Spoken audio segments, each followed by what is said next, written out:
Grand master Mallika விஜயகுமாரின் அன்பு வணக்கங்கள். நான் ஏற்கனவே சோடச தீபாராதனைனா என்ன அப்படிங்கிறத சொன்னேன். இப்போ அதை நீங்கள் புரிஞ்சுட்டுருப்பீங்கன்னு நினைக்கிறேன். அடுத்தப்பில் சுவாமிக்கு 16 வகை பணிவிடைகள், சுவாமிக்கு என்னெல்லாம் செய்யணும் அப்படிங்கிறத நான் இப்போ சொல்கிறேன், புரிஞ்சுக்கோங்க. கடவுளை பணிந்து வணங்கி விருந்தினர் போல பாவித்து 16 வகையான பணிவிடைகளை செய்ய வேண்டும்.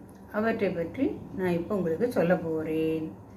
1. ஆசனம், அமர்வதற்கு இருக்கை அளித்தல். 2. பாத்தியம், கால் கழுவ நீர் தருதல். 3. அக்யம், கை கழுவ நீர் கொடுத்தல்.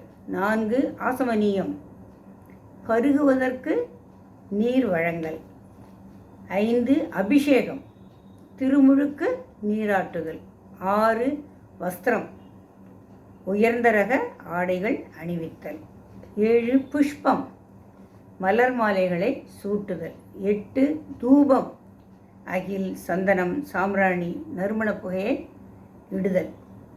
9.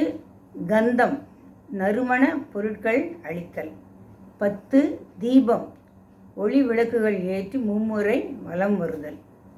11. நைவேத்தியம், உணவுப் பொருட்களை படைத்தல். 12.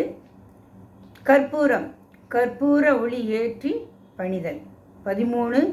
சாமரம், கவரி வீசுதல். 14. ஆலவட்டம், விசிறி கொண்டு வீசுதல். 15. சத்திரம், குடை கவித்தல். 16. தர்ப்பணம், கண்ணாடி காட்டுதல். எல்லா உபச்சாரம் பண்ணிவிட்டு அலங்காரம்லாம் பண்ணிவிட்டு இது உனக்கு நல்லா இருக்கா அப்படின்னு சொல்லிட்டு சுவாமியை கேட்குறோமா, அதுக்கு தான் கண்ணாடியை காட்டுறது. இதுதான் 16 வகை பணிவிடைகள் சுவாமிக்கு செய்ய வேண்டியது. நீங்களும் முடிஞ்சால் உங்கள் வீட்டில் செய்யுங்க. வணக்கம்.